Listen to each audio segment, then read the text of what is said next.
I'd like to call our January 21st Board of Health meeting to order. And it's 4:04.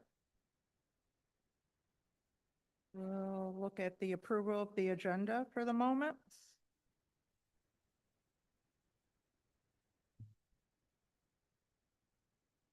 I move to approve the agenda. All right, all those in favor? Aye. All right, we'll move on to the minutes from our November 19th, 2025 meeting.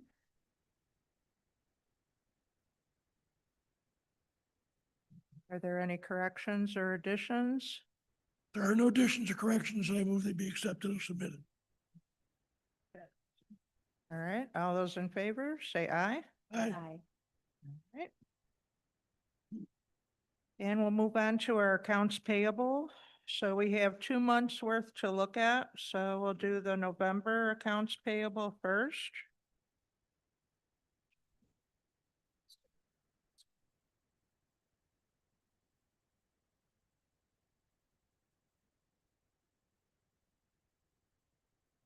Anyone have any questions?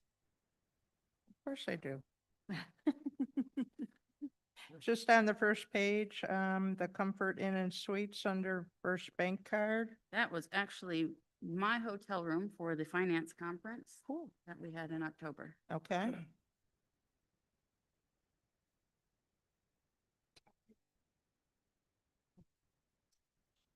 Any other questions for the November report? Hearing none, I'll ask for a motion to approve the November 2025 accounts payable. I move that we accept them, pass them, and keep them on file. All those in favor? Because I think they told me the last time they've already been in, because they've gone down. Right.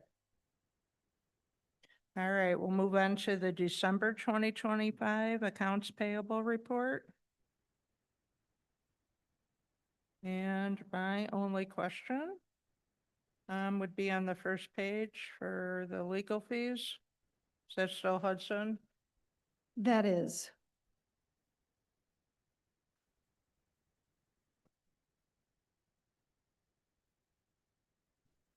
Are there any other questions for the 2025 December accounts payable report?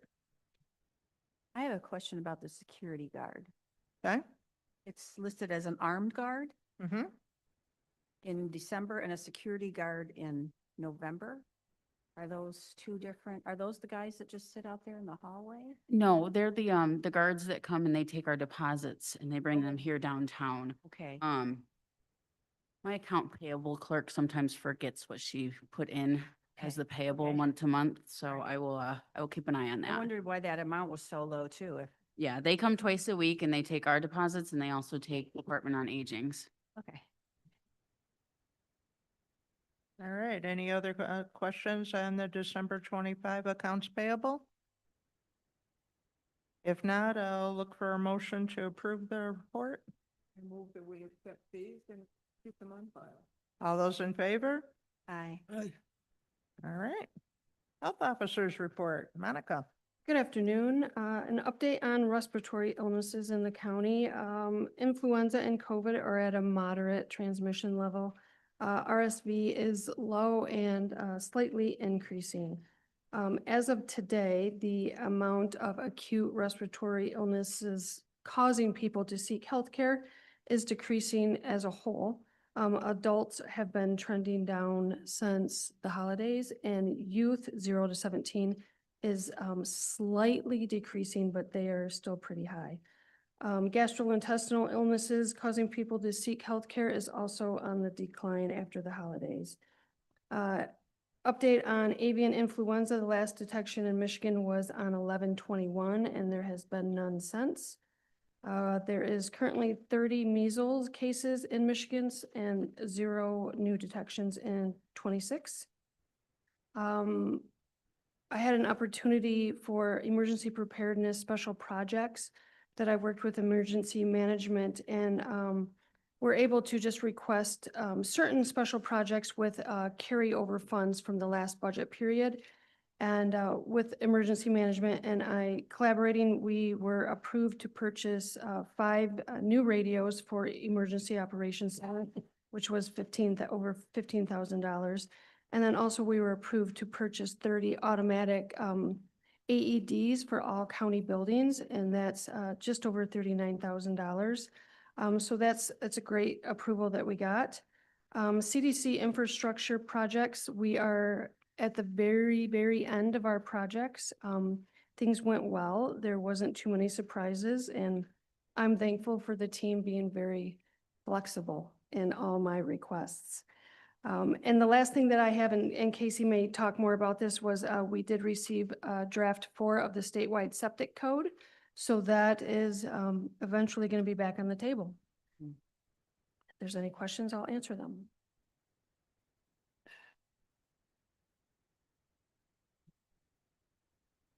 All right, hearing none, we'll move on to existing business. I do not have any. All right, and we'll move on to new business then. Election of officers. So it's every January, we need to elect new officers. So I'm going to go ahead and open up the floor for nominations for the chair. Dr. Lori Tripp, Chair. Or, Is there any further nominations? as we like, Hearing none, we're going to close and close that for the chairperson. Welcome.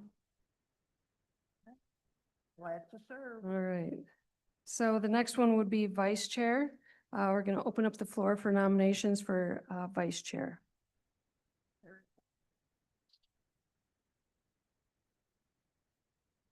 I'll support that.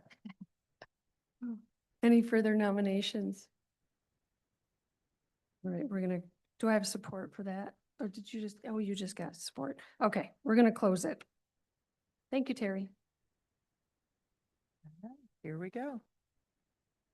All right, our next item of business will be the 2026 clinical pricing updates. So this is after the pricing update includes vaccine prices, which you see every quarter, but also Jamie conducted a cost analysis on our visit codes. So there is just a very slight increase in the visit codes, and so this is for your review and approval.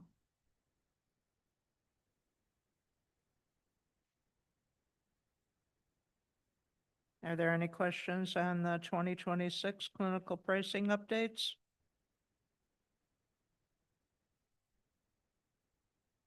Yes. just out of curiosity, what if we didn't approve it? We would have to take the dollar back. I'm just kidding. No, the approval, we would have to go back to what we were charging.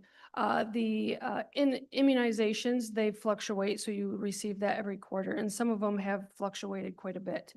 The analysis for family planning or reproductive health, we actually are very low on what our cost is, and so we try to be very mindful of the population we serve. And so I would be hopeful that you would approve that. I'm sorry, I was under the impression they were mandated. No. Okay, then I apologize for the question. Not a problem. All right, we'll look for a motion to approve the 26 clinical pricing updates. So moved. I'll support that. All right, all those in favor? Aye. All right, there you go. Gotta go back to something. We nominated you and we nominated Terry, but did we ever vote on it? And I know neither one's gonna say no, and I know nobody's gonna say no, Oh, but I think we gotta vote on it. well, we had support, so, I missed that. okay, All I heard was the Yeah. nominations. I didn't Okay. hear that we accepted them. all right. So we'll go ahead and vote for Dr. Trey as being the chairperson. Everybody agree, say aye. Aye. Opposed?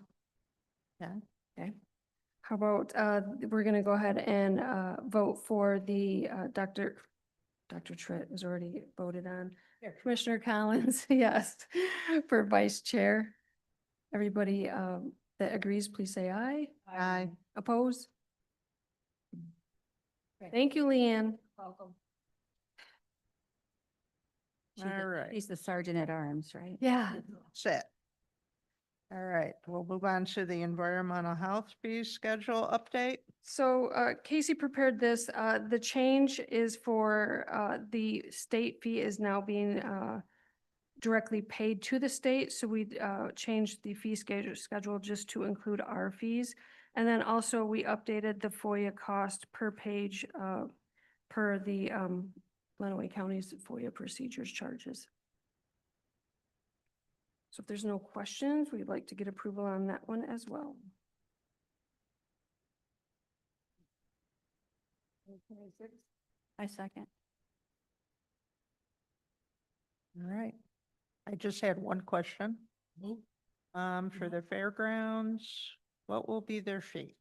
So I will tell you, the fee schedule before was confusing. and Yes. This is gonna help break it down. So when we had on our current fee schedule where it says campground license, Mhm. that fee we only ever charged to temporary campgrounds, because for campgrounds like the fair that have a annual license, they pay directly to the state, to Eagle. When the way that temps have been done up until this year is that we had to collect both our inspection fee and the state license fee, which is what the campground license is. Mm-hmm. And then we would give the state their portion of that minus, I think we get $25. So they have now changed it, whether it's for the better, we will see. For temporary campgrounds specifically, which the fair no longer does a temporary campground, they used to where they have to apply through the state instead of through us on an online portal. And then the state will notify us when that comes through. So they have to pay the state at that time and then pay us our portion before we can do their inspection. Instead of just applying with us and paying us, and then we give the state their portion. So it's changing. We're changing this to reflect that we no longer collect any campground license fee for temporaries, and we never collected them for the annual seasonal campgrounds like the fairgrounds, like Camp Sequoia or any of the other ones that have an annual license. Okay. So this is just taking all of that off and basically saying we just charge for inspections now for temp campgrounds. And then on our full fee schedule, it has the inspection fee for like the fairgrounds or the seasonal campgrounds. Those have not changed. Those fees Okay. have stayed the same. So can you just let them know Yeah, we, this exists now? we have already, I think, sent out our invoices for the year. Okay. So they should have gotten that. They may have already paid, actually. They're usually pretty quick. Yeah. So, but those did not change. We have not updated those. I'm not sure when the last time was. So Okay. their fee should stay the same. All right. So in effect, they changed it to make it harder for person that's asking for the The temporary campground. crazy. Yeah, they didn't ask us. So, The genius that has a name that you could think. no, I think it's a group of geniuses. So, it's the first year that they're implementing this. We don't have any temp campgrounds typically in the winter, so we won't have the joy of figuring that out until probably springtime. We are gonna reach out to like MIS, like some of our people who do temporary campgrounds, the antique tractor folks, they do one usually for their 2 events. We are gonna reach out in the spring and just let them know, because the Eagle's not gonna do it. So for those that we know typically apply for a temp campground, we're gonna reach out, but anybody could apply for one at any time. So we're gonna probably have to put some guidance together. Or maybe Eagle will have some that we can share for people to know that they have to go there first, do the online portal, And then come to you. and then hopefully they'll know that they need to come to us and pay. So chances are we'll have to be hunting people down for their inspection fee. So we're prepared for that, though. Anyone ever ask them why they want to make things difficult? They'll tell you it's not making it more difficult. They'll tell you it's more simple. So, yeah, they often, for the fee that they take from us up until now for temporary campgrounds usually is like in the next fiscal year. So I think it causes some issues. They don't bill us for it until usually like February, I think. So on their end, it makes it easier because they're not having to invoice us for that. It makes it more difficult for us as boots on the ground of doing these inspections, but we'll figure it out. I'm not worried. It'll just be a learning process for our folks that do temporary campgrounds. So. Yeah, I hear you, Leanne. So, I actually paid their fee, in December. okay, so yeah, they've already billed us. So that should be the last time that we get an invoice for temp campgrounds from the state because it's not going to be done like that going forward. So. All right, that's all I had. All right. All right, do we need a motion to approve these? Might as well, right? Sure. All those in favor? All right, there you go. Perfect. All right, we'll move on to personnel health. So as Monica said, our clinic's construction is 98% done. We're still waiting on our med room to receive the new cupboards, which will be in at the end of February, which I cannot wait because everything is in my office. But it looks absolutely beautiful. The transformation is something else to be seen from the carpet that had been there since 1983, something like that, but it looks, it's quite the transformation. If you have a chance to stop in, I'm sure Monica will do a report on it and show you some befores and afters. Other than that, our clinics remain steady. Unfortunately, we no longer have a nurse practitioner for our reproductive health and STI clinics. She and her husband started a family and she decided to stay home with the little baby, which we can't blame her for. So we're on the search for a new nurse practitioner, which we are hopeful they'll fill that position as soon as we can. Other than that, we're just trying to get through winter. Does anybody have any questions for me? What was the outreach event? That's listed at the bottom. Project Connect, was that, I believe it was in January? Yeah. I believe it was Project Connect. I'd have to double check for you, Dr. Tritt. Okay. All right, any other questions for personal health? Hearing none, we'll move on to environmental health. All right, so you have your 2 months of reports. I think things look pretty normal, maybe down in a couple of places, but I think with the weather and the cold and then it gets kind of warm and then it gets really cold, I think that's probably holding some stuff up. I wouldn't be surprised. As far as some of the other things I wanted to mention, so it is Radon Action Month. We put out a press release at the beginning of the month. I actually did a pre-recorded phone interview today with Doug Spade and his radio show that's going to play on Saturday morning. I did a quick little 10-minute. So folks still have another week and a half until the end, until Friday next week to come in and get free kits from our office. So I did look, we're about where we were last year at this time and giving them away. It's been pretty steady of people coming in to collect them. So we just try to get that out there as much as possible. I am working on writing up a new grant to continue our beach monitoring program. I think that's due sometime in March. We'll get that out because we want to continue being able to do that. We think it's a good service for the community for us to be out there and monitor our the 2 public beaches we have at the state parks. So working on that. I wanted to mention that under our solid waste and materials management, we have a pilot program going that started, I think, last month, where we have a couple recycling dumpsters, one in Hudson, one in Onstead, and one in Blissfield. They have been very well used, and we're working on some additional signage and helping to provide some people some more education on what can and can't go in those, and making sure that they're not leaving a whole bunch of stuff outside of the dumpsters. They're really getting used a lot. It's definitely we've been seeing some good usage and we've been happy to see that. And we're going to hopefully continue to work with folks on making sure that they're using them appropriately. So hopefully to eventually have those out there long term. It's a 9-month, I think, pilot project. So they should be out there for quite a bit. Did you say Hudson and Onstead? Hudson, Onstead, and Blissfield. Yep, I know for a fact in Hudson, it's well received. good. I just hope it doesn't end up like, sometimes when folks just, folks. Yeah, and it's always a concern, especially with those dumpsters. They are just open dumpsters. Are working with the contractor with LRS to see if there's some additional lids we can have put on those to try to, just like we have at the one down here, the one in Adrian at the drop-off site. where the holes are kind of smaller to try to prevent people from throwing stuff in there that's too big, try to encourage them to break down their boxes. The big issue we've had is with after Christmas, we got a lot of cardboard boxes, which is great. People don't like to break them down though.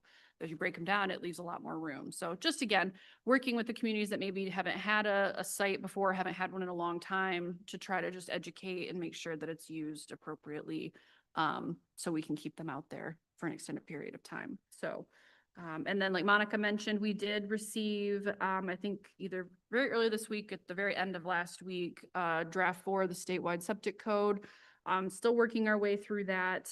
I have no idea if it has legs. I'm thinking maybe they think it does. But I know not a lot of bills have been passed in this current legislative session, so we'll see.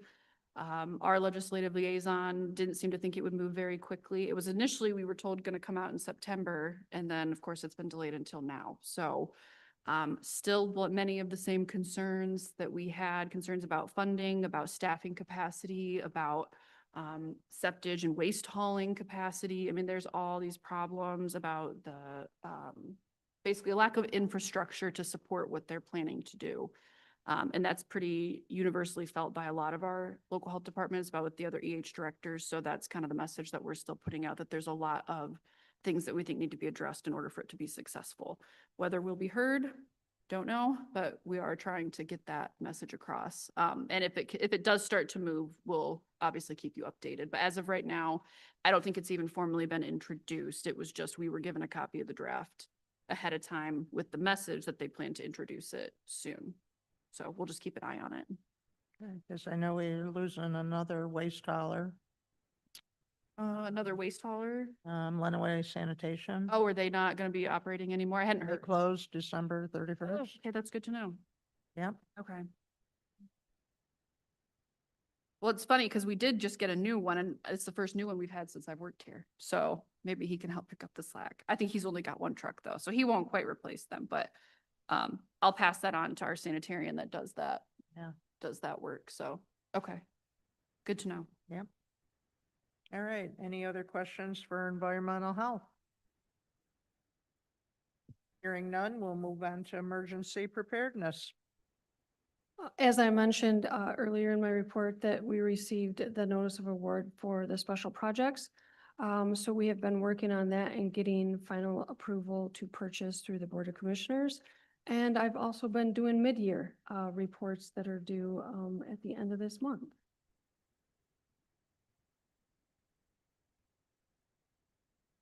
Are we planning to look for a person to take over this, or we're holding our own? I'm holding, yeah, I'm holding on. I think it's a lot bigger discussion, projection, restructure than just putting someone in there right now. So, you know. All right. Any other questions about emergency preparedness? All right, we'll move on to finance. Hello again. Our first quarter ended on December 31st. We're already into the second quarter right now. Kind of shocking. I will have the first quarter report for you in our packet next month. In the packet this month is our final financial status report from our last fiscal year. I do project a positive revenue into our general fund balance from last fiscal year, so that's good. Did anyone have any questions about the report itself or anything else? Can you tell us what the emerging threats outreach is? That was extra funding that was given to us because there was a lot of pause and stop orders for the COVID funding last year. So the state found general fund money to give to each health department to help kind of bridge that gap in the interim. And that we used it for our outreach, our clinical use. So it was good because the loss of that funding, as quickly as it happened, hit a lot of health departments very negatively. All right, and then what are we doing with the rural health part of that? The rural health, that is what we use to fund the like the vouchers for bus tokens, the food for, the country market and, Mark's that's downtown, the grocery store here, the medical pharmacy tokens. Trying to think of all of the different things. The Veggie Mobile, that's the other one I was missing. That is the funds that we use to be able to support that particular program that supports all of our programs for anyone that is in need of food assistance or transportation or medical assistance as well. So why were the expenses so low last year? Because we got extra money, Oh. last year from the state, that it's actually the local sharing grant. So we used those funds first because those funds had to be used within the fiscal year, whereas these funds can carry over. All right, any other questions for finance? All right, we'll move on to public comment. Happy New Year, everyone.